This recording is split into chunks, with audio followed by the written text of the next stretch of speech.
Hello, everybody. This is Debbie. Hello, everybody. This is Debbie from Teacher Success Coach with another episode of the Female Educators Roundtable. I'm not too sure what was happening just now. I was echoing, hence the reason why I came off. And I think we're good now. Right, with another episode of the Female Educators Roundtable, talking to an educator from the US, and she's going to share her journey with us as to before COVID, during COVID, and after COVID. What was life like? Welcome, Jacqueline. Thank you very much for accepting the offer to come online. Introduce yourself. Tell us what country you come from. As I just say, US. Tell us where in US. And tell us where you've been doing, what teaching you've been doing. Thank you.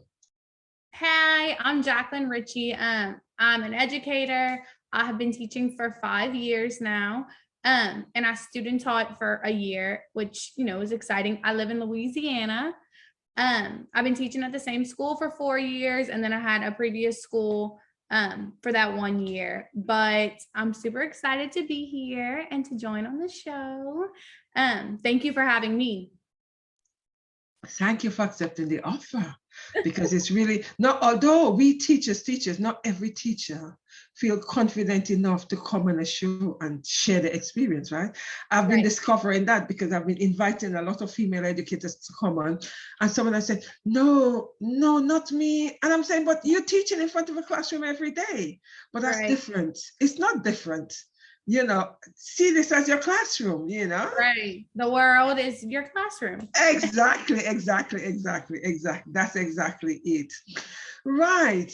Okay. So you've been teaching for 5 years. So you're a newbie for teaching, I would say. Yes, I'm still a little newbie. Because one of the things is said that teachers, people who've actually go through the 5 years, which means they're going to be stay longer. Some people leave before the 5 years because they can no longer hack it. So the fact that you are now 5 years and over, good, well done, congratulations to you, right? I'm almost there, right? Almost there. Exactly. Well, and truly to tell you, 5 years, I feel like I'm finally taking off the training wheels and can run a classroom by myself now. Yeah. I think the first 3 years, you're really just winging it and you pray that it works. Yeah. And you have no idea what classroom management is. It doesn't matter how long you was in college for, how many trainings you did, how long your student teaching was. You have no idea until you're in it. And I think I finally got it under control to where I can handle classroom management and still be able to teach and kill it and rock out. But definitely year 5, I'm way more confident than I was even last year or the year before. So yeah, it is very true. Thank you for that. This is so very true, because when you qualify, right, I've always said to people, when you qualify, it gives you a license to mess up, to to go across the way, to see how things are working, etc. Because before that, you ain't have a clue. You don't even know what works, what don't work. You're just in it, and it's I remember my first teaching, my lesson plan was exhausted, and I remember my teacher who was supervising me said, "Debbie, are you going to cover all of this?" I said, "Yeah." She said, "But this is far too much." She said, "Anyway, I'm not saying anything to you because I don't want you to feel, away. That's okay. Go ahead, right? I only got you number 3 item. I had a list of 6, right? I got to number 3, and then I realized, oh my goodness, this is way too much." And as you say, you just keep on going through and thinking, yes, I'm understanding it now. Yeah. Oh no, I was the same way. My first couple of years teaching, I would teach the entire time, every single class, the bell to bell. And then I realized I am burning myself out, and these kids aren't learning because I'm doing all the learning. Yeah. So this past year, I kind of took a step back and I'm only going to talk for 20 minutes. That's it. 20 minutes. And then they are going to do the work themselves. And I'll just guide them. So that was truly, an eye-opening experience, because I can see why teachers get burnt out after 3 years, because this is hard, and teaching from bell to bell to bell to bell is exhausting. And I teach the older kids. I couldn't imagine the little kids who need that constant because like I said, it's exhausting. Yeah, exactly. What age group do you teach? I teach high schoolers. So typically juniors and sophomores, which is about 16, 17-year-olds. Okay, that's the same group I teach. Yeah. And it is exhausting. Oh, yes. And I tell people this all the time because they're like, you're so young. How do you teach those old kids? Y'all are practically the same age. I can tell you one thing. Those old kids want to be treated like babies. Yes. That's what they like. They want to be babied. They want to be treated like they're little kids again. So you know what? I give them stickers. I give them stamps. I give them whatever they want. Candy. Oh, wow. No, it's okay. It's okay. It's me. Okay. Oh, wow. But yeah, if you treat them like babies, they will love you like you're their mother. I tell people that all the time. Oh my goodness. It's interesting. You know, as you say that is so true. I teach year 10 as well. Year 10 is 15. Yeah. I think it's about 15-year-olds, right? Mm-hmm. And it is true because they enjoy stickers. Oh, yeah. And I'm thinking, really? They say, oh, miss, aren't you going to give me a praise? You know, put a praise sticker on this thing for me because I did good work or yeah. I've helped you. I think, really? I have an Instagram sticker and they love it. They love it. I have an Instagram sticker. They think it's hilarious. And they put their little Instagram names next to it. Everything's funny. But oh my goodness. Yeah. But that, and for Christmas, I bought them lead pencils and they went crazy. They were so amazed. They were, thank you so much. I was like, it's a lead pencil. But oh wow. It's the little things. It's interesting, isn't it? What these children see as so excited. Yeah.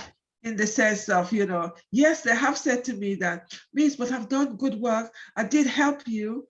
And I did, you know, give her the handout. And right. I did help you with the register. Are you going to put a praise sticker on my thing so that my teacher see that I was being good? Yeah. You're 15. Get on with it. But I noticed the younger kids, so like the 7th, 8th graders, you know, the 12, 13-year-olds, they want to be treated like adults. Yes. They want to be grown-ups. They don't want stickers. They don't want any of that. They want to be adults. But now once you get to 16, 17, they want to be babies again. Yeah. It's a good kind of tie everything back together. Yeah, it is very true though, as you say, because even when I was talking to my year 13, because they left, the last group left on Thursday, because they finished the exams, etc. And I said, Miss, the reason why we act like that, we didn't have a proper childhood because, you know, COVID came and we missed out. So that's the reason why we're swinging on the table. And that's the reason why we're doing all of this. I said, oh my goodness. Okay, I understand. I hear you. It's just, just interesting. These young people. Anyway, thank you for that. What has it been like coming back to the physical classroom? Because, you know, we were both on lockdown. So when you came back to the classroom, was it last year you came back to the physical classroom? So COVID hit and it was my first, well, it was like my second year teaching by myself. And I barely knew what I was doing. I was teaching home ec, which I wasn't qualified in, and I was teaching middle school. So it was kind of a last minute, I need a job. Like you said, I have to pay my bills. I need something. Let me just take this teaching job. So COVID happened. We got out early. And then when I came back, I was at a new school. I was with a whole new staff. I was in a new subject, you know, the subject I loved. And I found out 3 months in, I was pregnant for my second child. So a lot of stuff happened, but nothing truly prepared me to teach when we taught hybrid. That was complete chaos.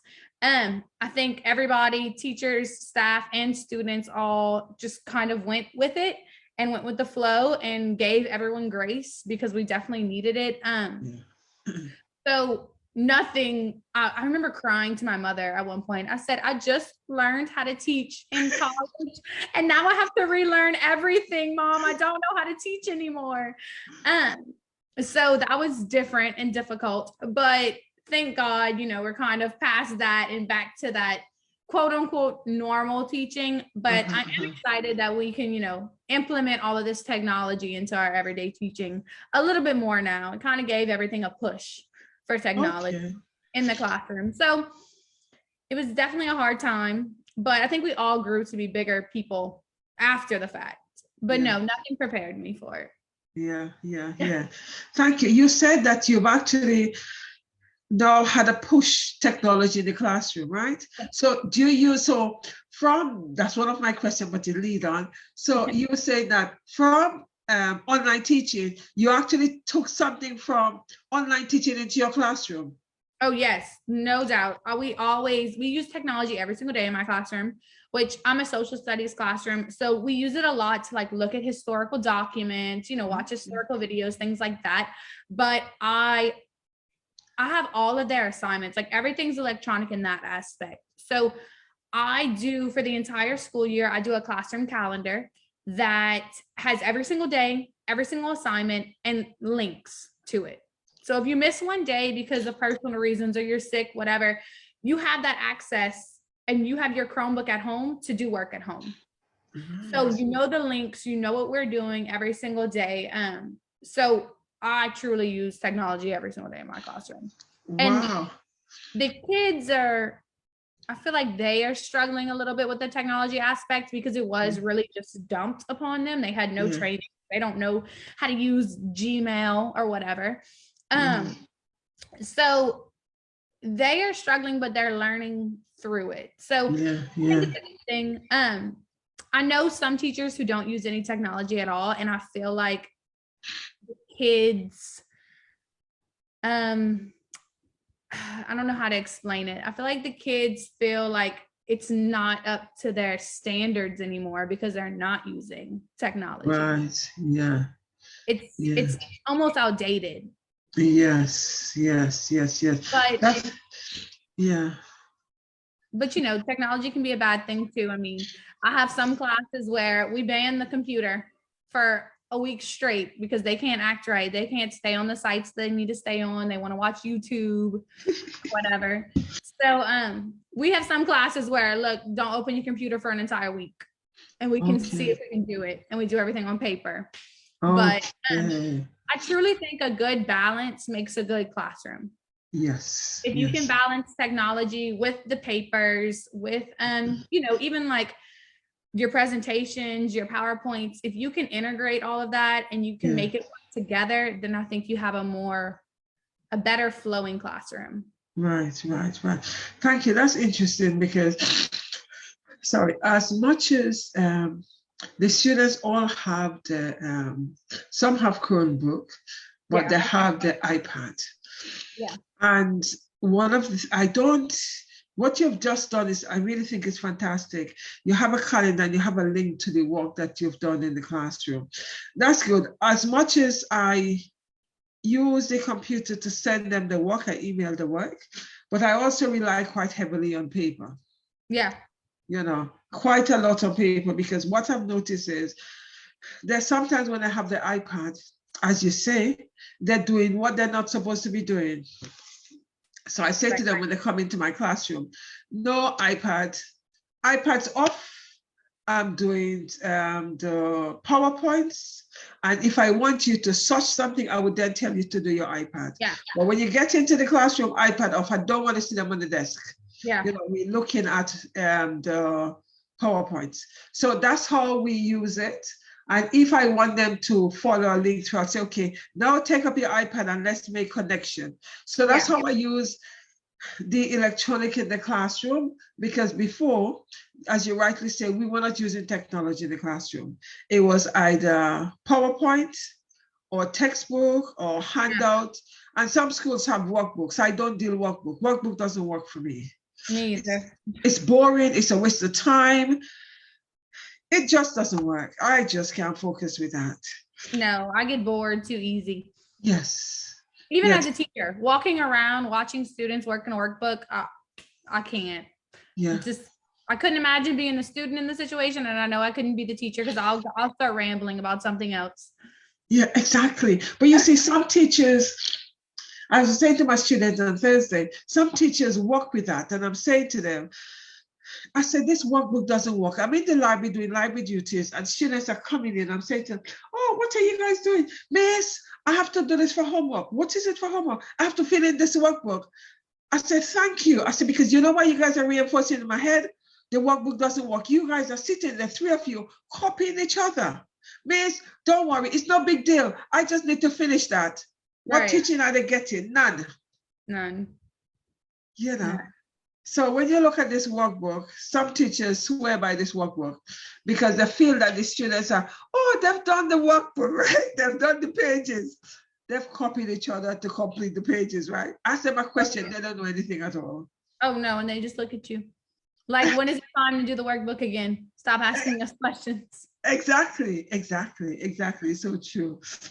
It's so true. Thank you for that. Do you think there is a student community now that is existing in your classroom? Do you think in your classroom now there's a student community? Did you have a student community before COVID? Is there one now?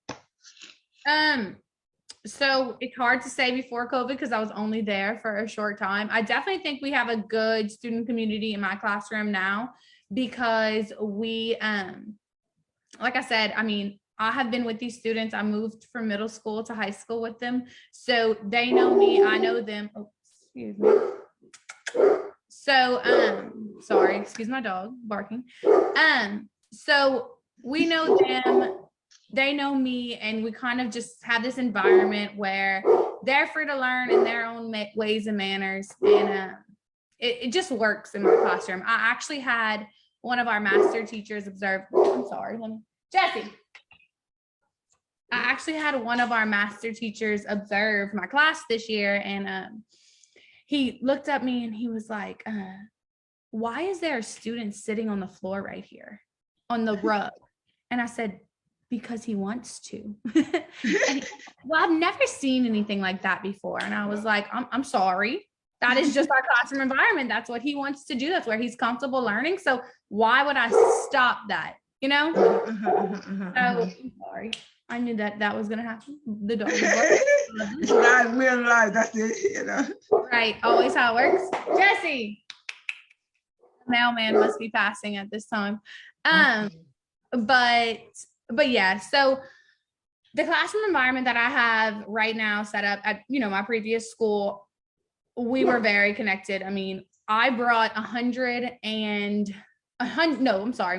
80 students 3 hours away on a field trip to the World War II Museum. And like, we had such a blast. They had so much fun.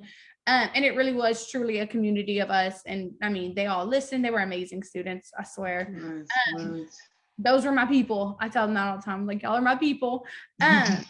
So I'm excited to see what my new school has to offer because I am switching schools this year.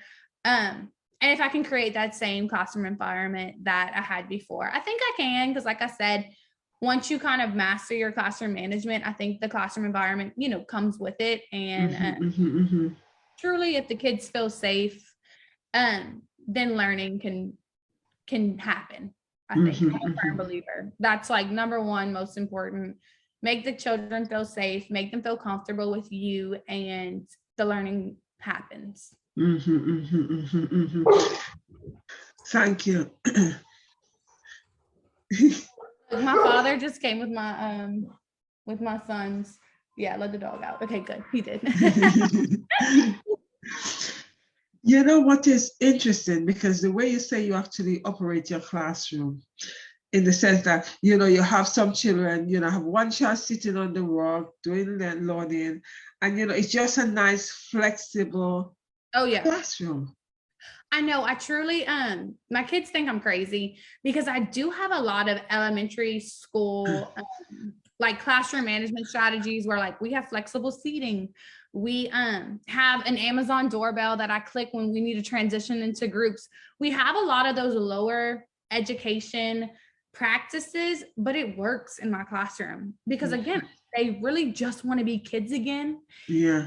And they missed out on all that time being a child and, having those experiences. So I truly think that it works in my classroom the way, I mean, we have fun. We have days where I'm singing on a microphone teaching, and then days where we're, sitting in our desks on our Chromebooks learning. But I think a good balance makes a good classroom too. Yeah, I really do like that, and I think it works because for my classroom we do I have music in the classroom, classical music, and then after that I say, okay, pens down. After 20 minutes of teaching, pens down, get up, touch the ceiling. Of course, I cannot touch the ceiling because it's high. Right. I'm trying to say to them, stretch, come on, stretch. Miss, we can't. I said, of course you could, and then I'm saying, okay, let's dance around. And we do that for a little while. And then we sit down. If it's another, then we do another 20, 30 minutes. And I say to them, break. Here is, one of those coloring pages. Let's do some coloring. And they look, I remember when I first did that, I did that to a class yesterday. They look at me and they busted laughing. She looked at me and said, Miss, what's this? I said, well, when we have a brain break, you use it to relax your mind and just do a little bit of coloring for 2 to 3 minutes, right? I said, all we need to do, 2 to 3 minutes, and see how it was. Because like you, I just think that the more different experience they have in the classroom, the more they're able to remember what you taught them. Right. Because it's unusual. Yeah. So that's what I think works for me as well. Yeah. One of the things I use right whenever they walk into the classroom, I'm always outside the door. And I make it a point to memorize all their names. Mm-hmm. So I sometimes with a microphone, I will scream, good morning, and I will say their names, and I'll do every single student, even if they're not coming to my class and I just see them down the hall, I'll say, good morning. And they just kind of light up and they're like, oh, she knows my name. Just tell me this morning, this woman's screaming on a microphone at 7 a.m. So she must be crazy, but it gets them in the mood to just learn and wake up. And they all call me crazy. They tell me I'm nuts, but it just works. And it's a fun little thing to get them started. Yeah, it really does. That really makes a difference in terms of, getting them to feel values, right? Yeah. And getting them to feel that, yes, well, I appreciate you, etc. Because another thing I do is I give them a daily quote. In the box, I have a daily quote, might be, I am wonderful, I am powerful. And it really is nice, it's like, I'll say to them, when they come in, they take it and they go to the seat. And I say, okay, when we come in, when I come into the classroom, I say, okay, I want 3 people reading them. They all want to read it. We don't have time for everybody, just 3 people. So it really sets them in terms of where they are in the classroom. It really does. It works for me. Yeah. It really does. It really does. It really does. Right. Well, in terms of discipline, what would you say are issues in your classroom regarding discipline? Do you have any? Yeah, I think my biggest discipline issues is tardies. I have a lot of students who just show up late and like we're already working because the moment the bell rings, we start. So that's one of my biggest issues because you have to catch those people up and then the whole time you're playing catch up. But other than that, I mean, discipline, like I said, we have a fun class where you can act a fool and I'll look at you. I'm like, okay, we acting a fool today. Let's act a fool, all of us. So we all kind of, get a chance to act a fool for a second. And then we bring it back down to earth. Like you said, kind of that brain break. I'm not one to kick students out often or write you up often. You really have to. I'm more of the type of teacher to just call your mama and on speakerphone and say, okay, what we doing? What are we doing today? This is what we're doing. And then the mama takes it from there. All right. So you give the responsibility to the parents. Fantastic. Yes, there's been many of times where I've called a parent in the middle of teaching and say, oh, this is what your son, this is what your daughter's doing. Would you like to talk to them? And they're like, take me off a speaker right now.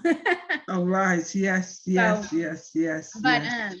But no, I really do try to connect with the parents, and form, some kind of communication with them. I have some parents who tell me, girl, we friends now.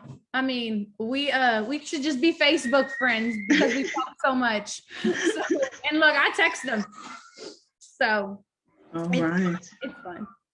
That's brilliant though, because it means that, one of my questions was relationship to parents. That's brilliant because it means that, they know what the child is doing because you keeping them informed as to what the child is doing.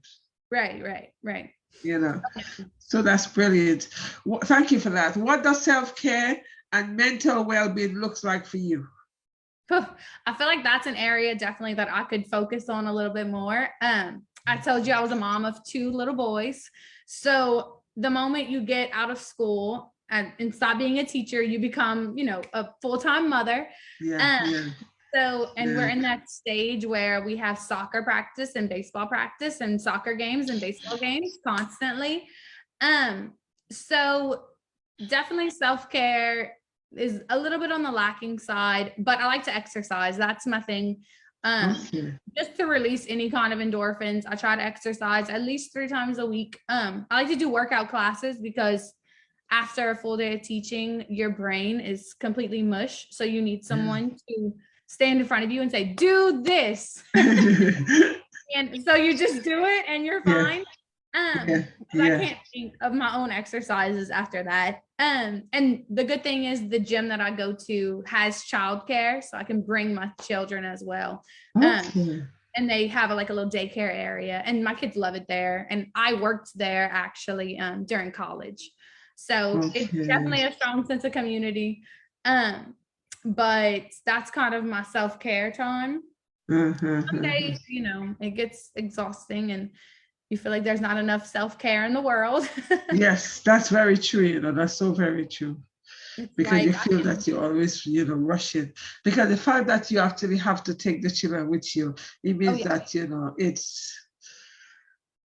it's not, when you put them in that daycare, then it becomes me time. Right.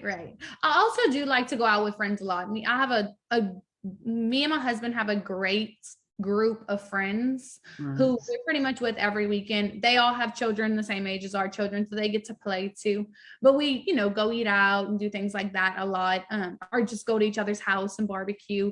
We do that probably every weekend. So that's that's a good thing. Okay. So therefore, unwinding. Are any of them teachers? Yes, actually 4 of them are teachers. Oh Lord. So we get to talk about a lot of teacher stuff. I told you one of my best friends who's a teacher, me and her classrooms are going to be next door to one another. Yes. I'm excited. Yes. But it feels like every time we're all together, all we do is talk about work. So I know. So that's not self-care. You're still back into what's happening. That element. Yeah, exactly. Now that you're back in the physical classroom, what are the students' mindset like? Their mindsets are definitely different. I find specifically from when I was in high school, which was 8 years ago. So, 9, 10 years, a long time ago now. I can't keep up. So I find that they almost have more of this little bit of entitlement of where, we've been struggling. We just need you to give us the answer. We need you to just give it to us. It's too hard for us to think and do, where can I Google this to find an immediate answer? That kind of immediate satisfaction. So I feel like that's different from when we were in high school. And then they complain so much more than we complain. And it's not giant, it's petty. I'm like, okay, take out your stuff. Let's write a paragraph on this. A paragraph? We cannot. I'm like, y'all are 17 years old. You can write a paragraph. But I think it's more of I have to complain before I do it. But I can do it. I just need you to hear me. So that's a little bit different. Their attitudes are, a teacher told us, take out your pencil, write a paragraph, and we're like, just a paragraph? Okay, great. Exactly, isn't it? So it's a little bit different. But I think it's just not that every student had it. I don't want to say easier during COVID, because that's definitely not the case. COVID was not easy whatsoever, but it felt like learning was just here, and it was like, memorize all of these things and you'll be fine. But now it's like, no, let's go deep. Like, let's learn, let's explore, let's do all this. And they're like, no, we want to go back. We want to go back to that. Just give us the information and we'll store it somewhere. But we all know that's not how learning works. Exactly. That is so very true, in terms of what I have is, I said to them, they've got TikTok brains. Yeah. Because, it's like, the TikTok memory, they just cannot retain more than a few seconds. Yeah. And it's a real issue for me, because I said, you guys are real TikTok children. Right. I've had to scale back a lot. I mean, one of my things that I've done in my classroom, or I've implemented in my classroom, was we have the exact same routine every single day. So you walk in, you do your bell ringer. It's on your interactive notebook. You have to open up your computer, just get it done, and easy peasy, right? Then we transition into lectures. So I will lecture for about 20 minutes, and then we do some kind of group activity or individual activity. And that is what we do every single day. Nothing's ever different. Test days are a little bit different, but they know, weeks in advance for a test day. But you do your bell ringer, I lecture, you take notes, and then we do some kind of activity. And that has truly helped them just kind of adjust to, like, this is Miss Ritchie's routine. Now, no activity is the same, no bell ringer is the same, but it's just that structure. Yes, A lot of them are lacking if either at home or within their lives in the past couple years. So I'd really try to implement that in my classroom, to where they know what they're getting, they know what they're doing every day, and they know what they're missing if they're not here. I think that's quite good, though, because that was one of my questions down the line, because it's like the lack of structure they didn't have, in terms of when they came back to us, they have no structure. They are all over the place. They don't know what they're supposed to be doing. Their behavior is rutty, because there's no boundaries, there are no structures. And there we are coming in and say, hold on, you are late. Hold on, where are your pencil? Where are your pencil case? Where's your book? And it's like constant. One student said to me on Thursday, Miss, I don't have a pen. So what are you doing in my lesson then? Why did you come here if you have no pen? Did you know where you were? I said to him, do you know where you were going? Do you know where you're coming? The class started laughing. I said, I don't know why you guys are laughing, because if you know you're coming to school, you would come with your pen and you would come with your folders to write. So you didn't think you're coming to my lesson. Yes, miss, but my pen isn't working, so you only have one pen. It's like those kind of excuses you get all the time. Sometimes it could be quite tiring. Girl, I have all of that. I don't think any of my students came with pens this year, pencils. I just keep them. Now it's just like, you know where to go get them. Don't ask me, just go get it and do your work. That's not an excuse anymore. It is tiring, because it's like, you have to give the pencil. It's like on Thursday afternoon, my last two lessons, one didn't have a book. I said, but I gave you a book last week. Where is it? Miss, I left it home. Okay, you want paper? Get paper. Right. I does those kind. And then, we teaching young adults. Next step is in the world of work, right? And we have behavior like that. Right. So I always go back to that. What are you going to do if you don't have this for work? They're going to send you home. Exactly. And they look at me. I mean, we have to wear uniforms. We're in Louisiana, so we have to wear uniforms to school. Well, the teachers wear uniforms? No, the students. Sorry. Okay. The students wear uniforms. So they complain constantly about their uniforms. And I tell them all the time, most of the time when you get your first job, you have to wear a uniform. I mean, you want to be a nurse, a doctor, you have to wear a uniform. You want to work offshore, with your hands, you have a uniform.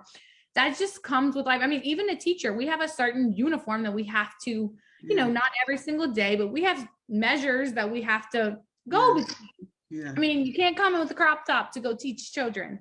Exactly. And I tell them that all the time. I was like, as a teacher, we have a uniform. It just doesn't look the same as your uniform. But that's just how it is sometimes.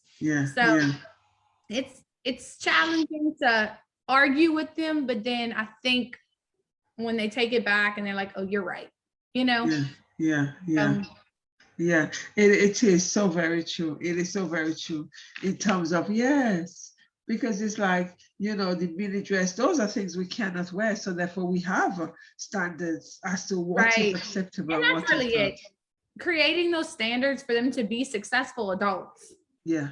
Yeah. Because it seems almost like they don't know what they can and can't do in an adult situation. So, I mean, we're teachers and we're supposed to teach them the content and the curriculum, but realistically, we're teaching them so much more about life.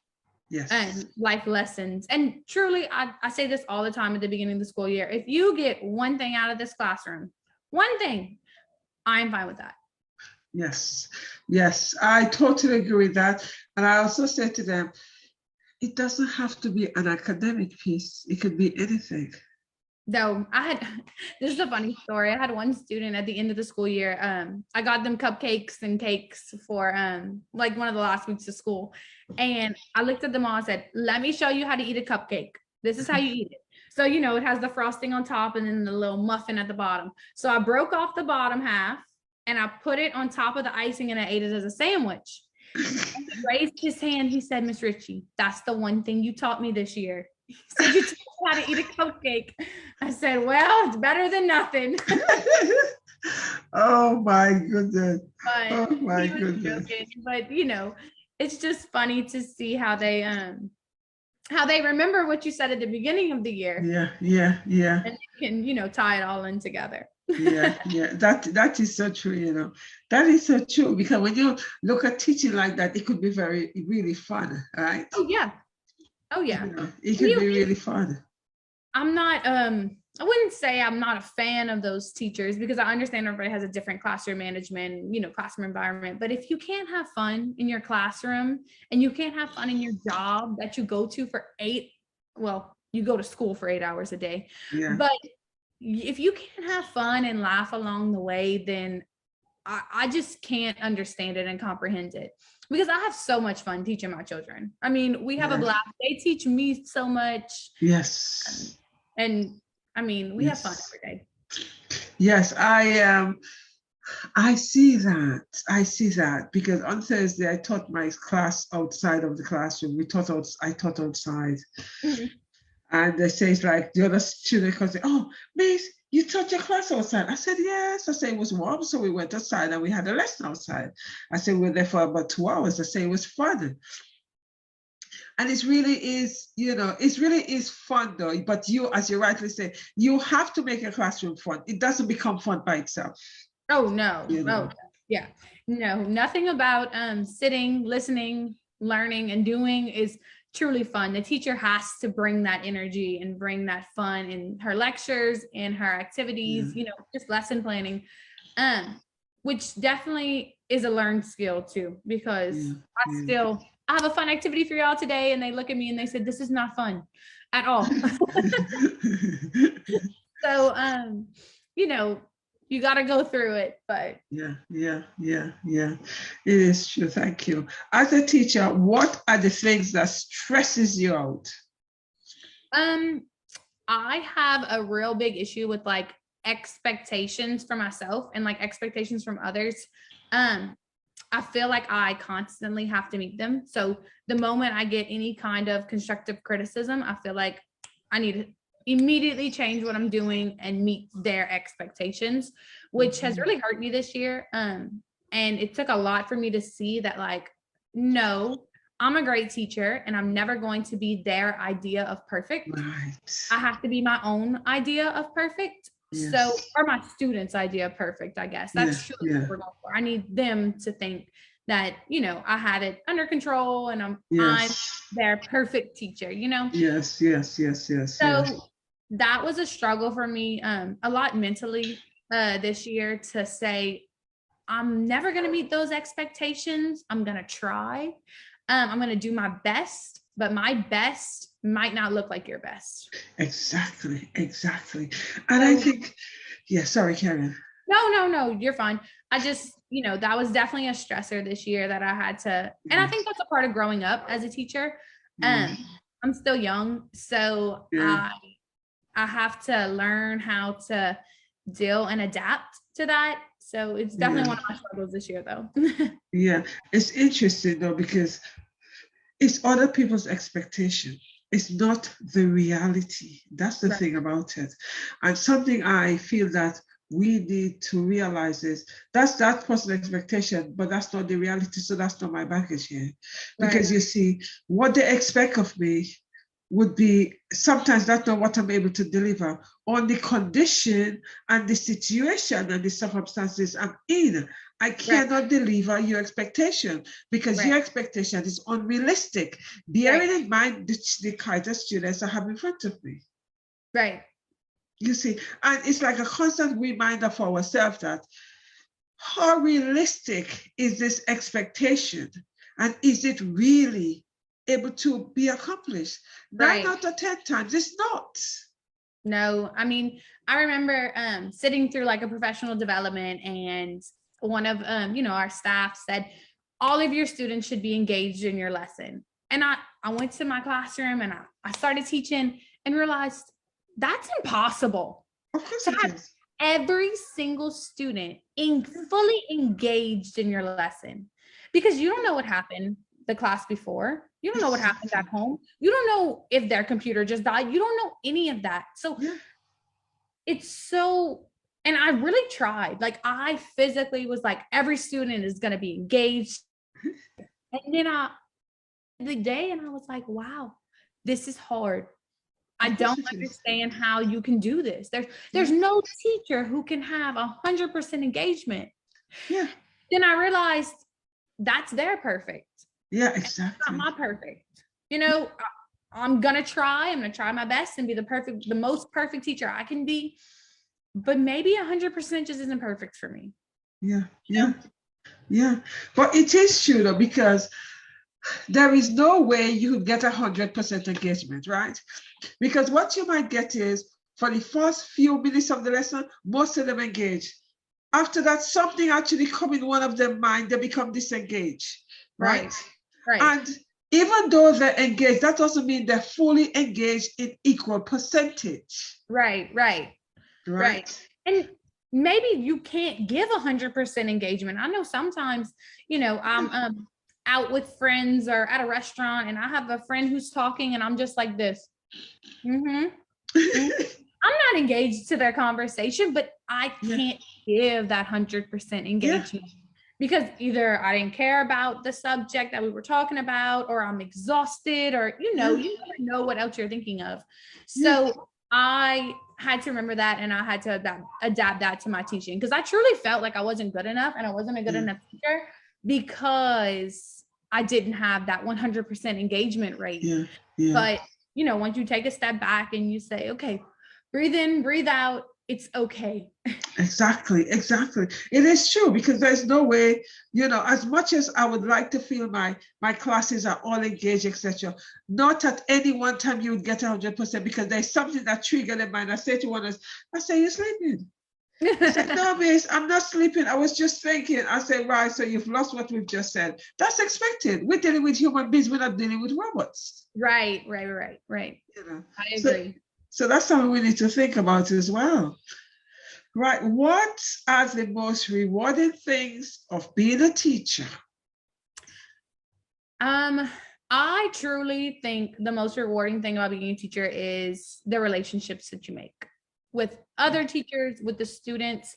It is truly, they talk about relationships in college, but when you actually form those relationships and you get to see them, I guess I'm lucky because I get to see them as they graduate and I get to see them as an adult and kind of like Yeah. enter the world. So I get to see them after high school and they become, not, on my level type of thing. Like, Yeah. we're both human beings. I actually just went to a Mexican restaurant last night with my mom, and I had 4 students working there. Oh, wow. As our summer job. They were all waitresses, and after their all the tables pretty much clear out, they all came sit with me and they were talking. They were telling me everything about this summer, and it was truly, I realized that I didn't just form a connection in the classroom and a relationship in Right. the classroom.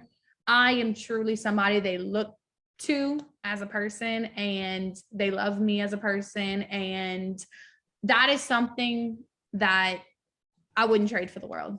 Yeah, yeah, Those yeah. relationships. And it's interesting, isn't it? Yeah. for those kids to be, Miss Ritchie, I miss you so much. I'm like, Yeah. you can see me, you graduated. Like, you're not coming back to school. They're like, Yeah. I just miss you. I said, well, you slept every day in my class. It doesn't matter. It's But interesting, isn't it? Yeah. the impact that you have on these kids, and Yeah. the impact that they have on you. I mean, Yes. Yes. it's so different. It's different than, a friendship.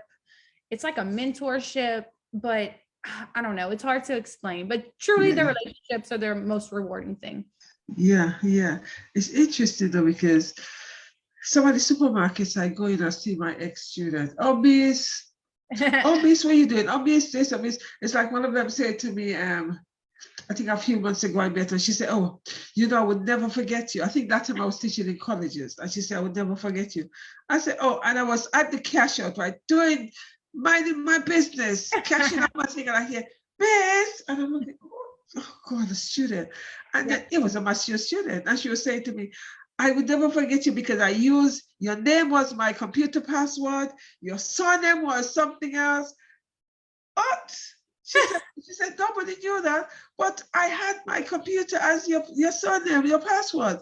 And I have an ex-student now who have every single thing. She have her computer, that's her password, that's my name. She have her internet connection, my name. It's like a whole, and I'm thinking, oh my goodness, you are making an impact more than you think. As teachers, we're making major impact, but we never realize how much impact we're making on these young lives, eh? Right. No, I truly agree. And it's crazy because you didn't think, going into this profession that would be the most rewarding part. You would think learning and making the connections and the light bulbs, but it's more than that. Yeah. I feel like everything you do in your life has a purpose, and maybe it's later on down the road, but yes, I love to see those connections. I love to see those little light bulbs go off. But at the end of the day, we're all people. Yeah.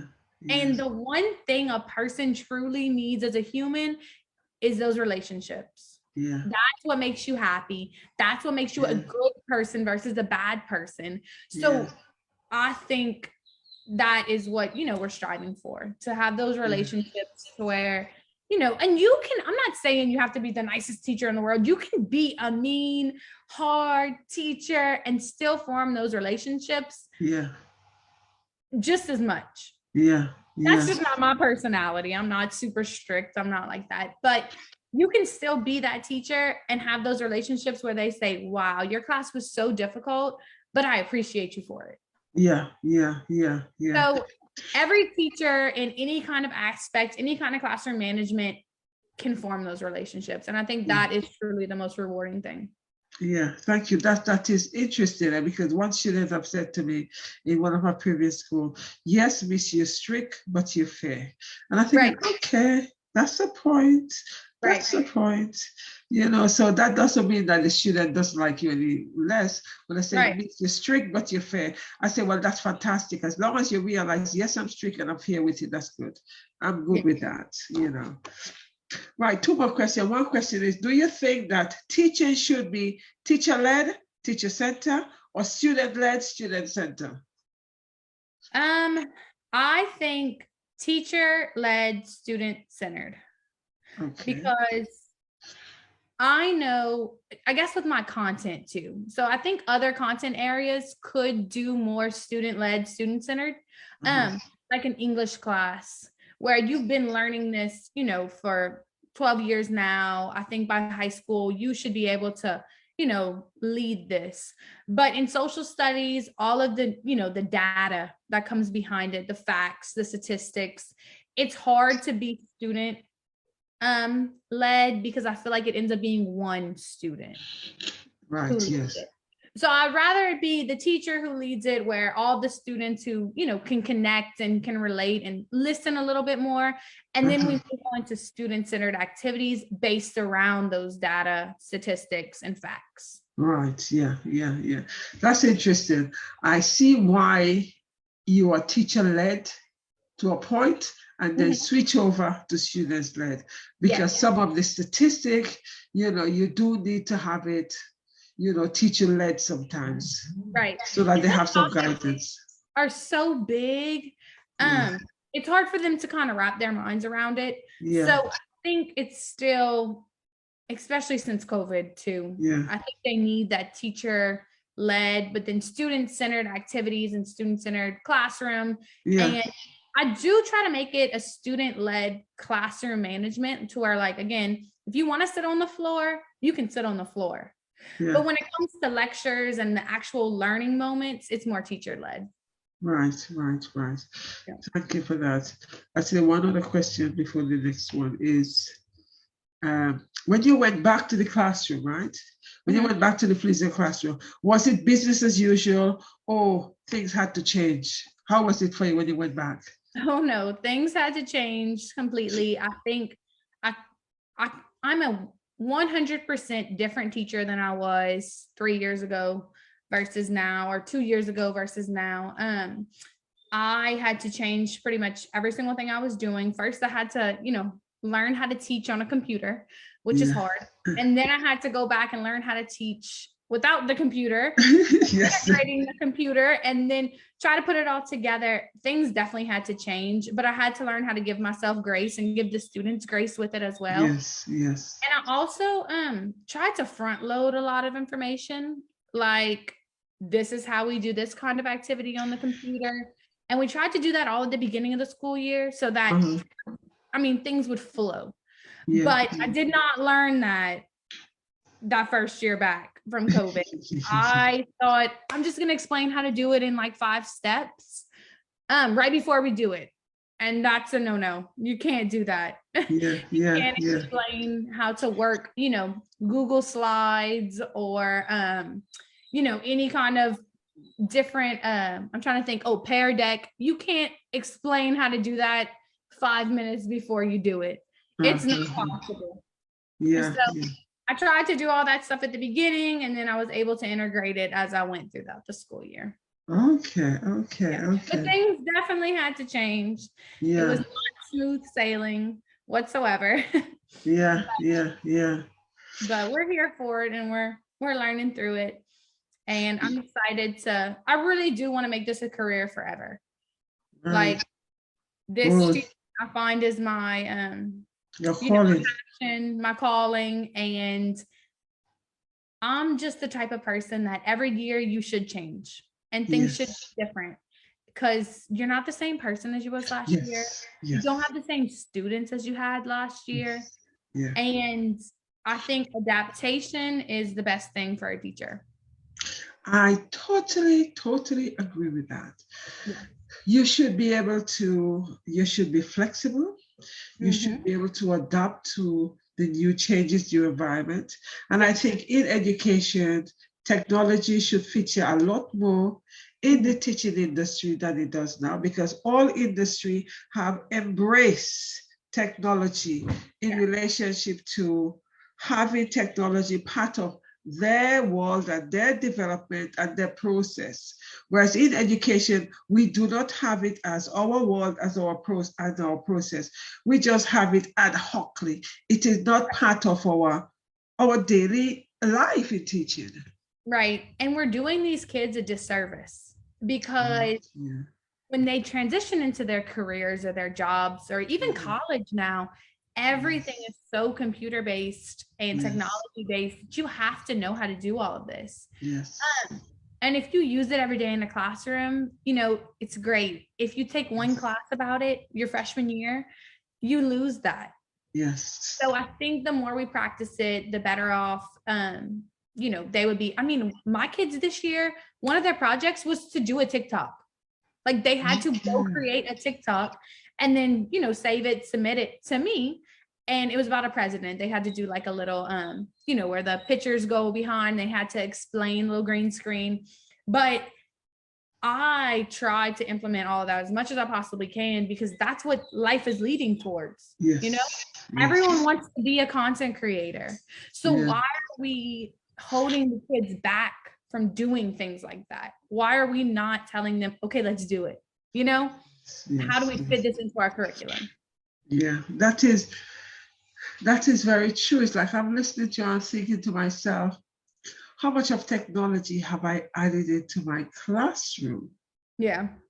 And I really, let's say when I give them group work, I ask them to, do a PowerPoint presentation. So they need to, to put a PowerPoint together, et cetera, and then present it. So Right. that's how they use the technology. Right. And it's interesting. I know some people don't use it at all in the classroom, apart from they're just using the PowerPoint. That's it. Right.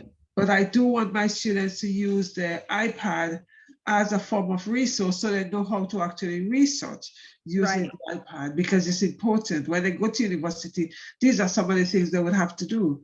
And we need to train them to be able to identify some of the reasons for doing it. That's interesting.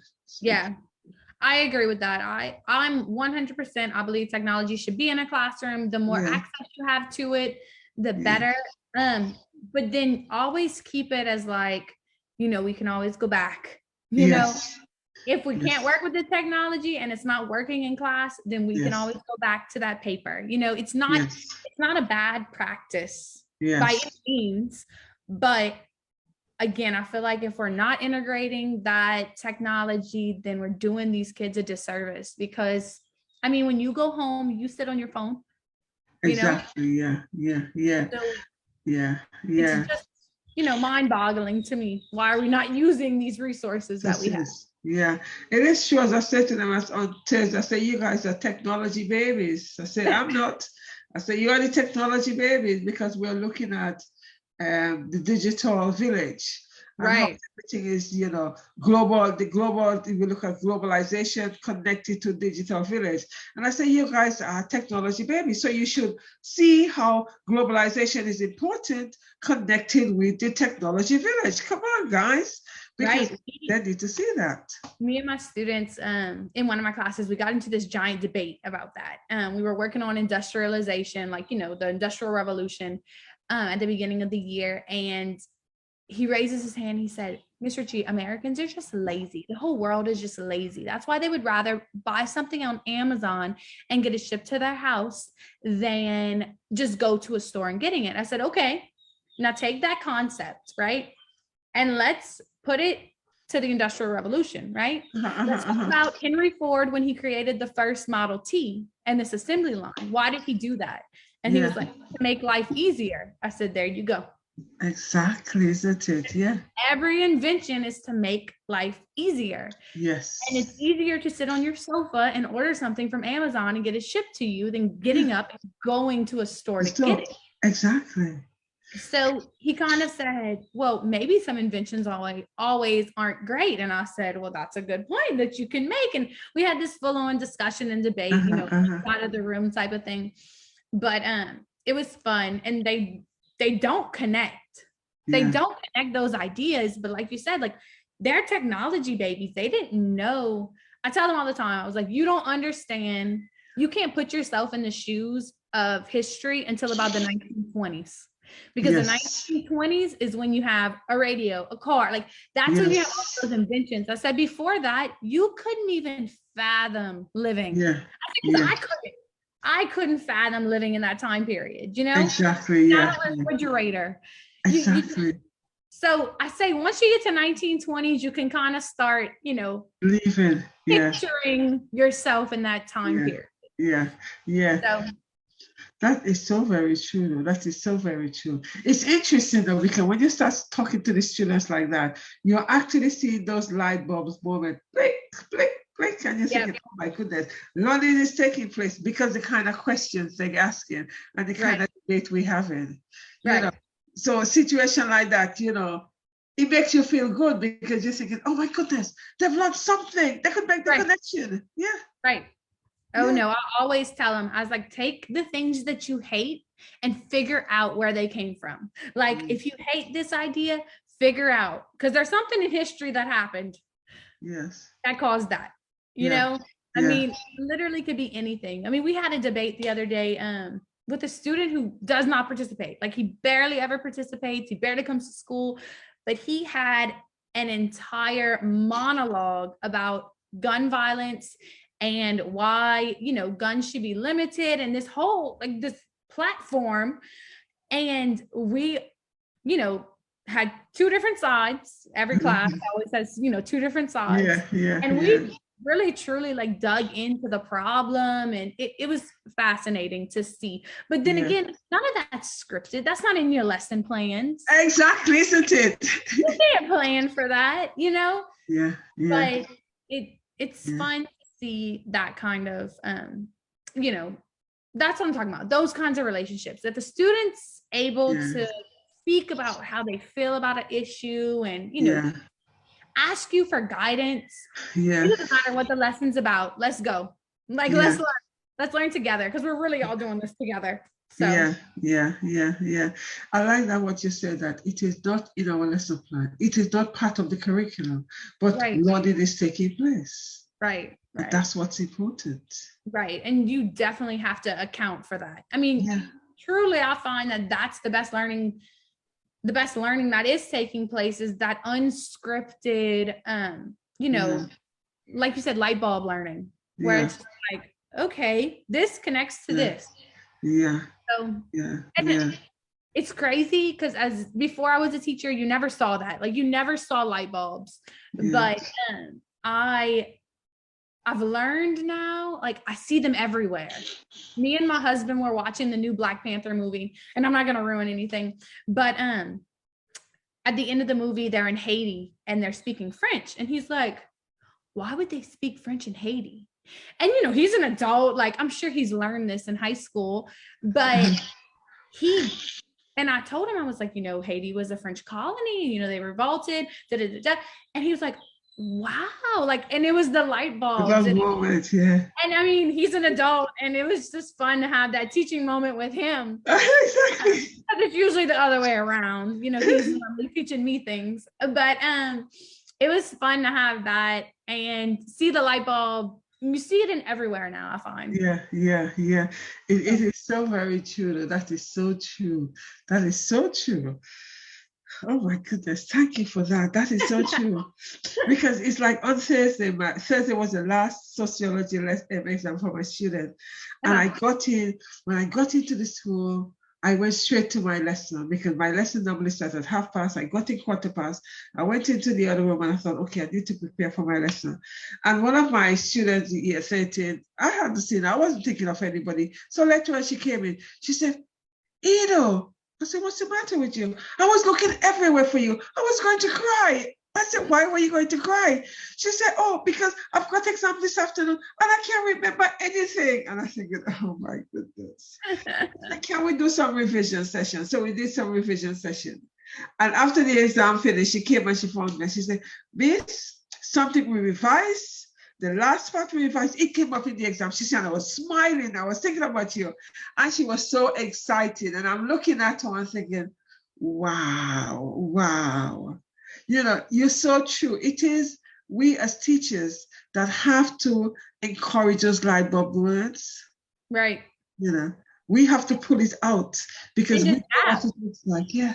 Right. And adapt, because I think about that all the time. You can't turn on their light bulbs. Exactly. They have to do it themselves. And it has to be when they want to. Like you said, you were sitting down to lesson plan and get ready for your next class, and that student came in, and it has to be right then and there, or it wasn't going to happen. Yeah, exactly. So that's the hard part about teaching, but it's rewarding. Yeah. It happens everywhere. Everywhere. I'm on the corridor, students saying to me, talking about functionalists. I said, what's wrong with you guys? I'm in the dinner hall. I said, look, I'm eating. Give me a break. But I just want to know if I get it. Right. You get what? And it's like, those are the parts when you look at you thinking, okay, it's nice that they're so excited, but I'm also tired. I need to eat. I need to take a break. Exactly. I know. Exactly. And the last question, what are some of the tips that you would give to a teacher to deal with her mental health and well-being to reduce anxiety, overwhelm, and reduce burnout? Definitely. I mean, I need to take my own advice, but make time for yourself. Take a second to break away from teaching and stop thinking that every single thing you do has to be, this perfect teacher, because again, we ever going to be this perfect teacher. So take a second for yourself, breathe, do something fun that you like to do. Find a hobby that doesn't include teaching. But, do something that helps you. And then also set up your classroom, set up your learning environment to have to where you can pull away from it, to where, I set it up. We have the same schedule every day. I know at the end of each class, I kind of have a break where I don't have to be regurgitating information. It's questions, it's answering questions that the kids need. So if you take that time and you set those practices up for yourself, you'll feel better in the long run. Yeah. I do agree with that, because it means that it can run itself. Yes. You have to set it up to where it can run itself. You have to set it up to where if a student is absent, they're not emailing you at 12 o'clock at night, because they know where to find it. Exactly. So that's a good way to kind of say, okay, this is an independent train and it got to run itself. Yeah. I do agree with that. Thank you very much, Jacqueline. It's been a fantastic session. It's been lovely. And you are so passionate about teaching. This is your calling. It's like you are so excited about teaching. Yeah, it's definitely, it's come a long way though. Yeah. It's not always like this. I mean, I think fresh out of college, you're like, I can't do this. This isn't it. So it comes with time and growth and reflection. Reflect. Yes. Reflect. If I give any advice to a first year teacher, reflect every single day. Yeah. That is so good and so true. Because I say to, first year teachers as well, they need to journal. They need to journal their journey. And they must reflect as to what's happened, etc. Something you said throughout this interview was, you cannot be a perfect teacher. What does perfection look like to you may not look the same to me. Right. So if you reflect, you can try to create that perfect, you can reach it. Yeah. If you don't reflect, you're just going to do the same thing over and over and over again. Yeah. That is so very true in terms of what does an excellent teacher look like, a perfect teacher look like. They're done, If anybody know what a perfect teacher look like, come tell me. Right. Come tell me, because I don't want to be a perfect teacher either. I want to be a teacher who be herself. Right. And be, uniquely her, and know, well, I'm there for the students. I don't want them to be programmed.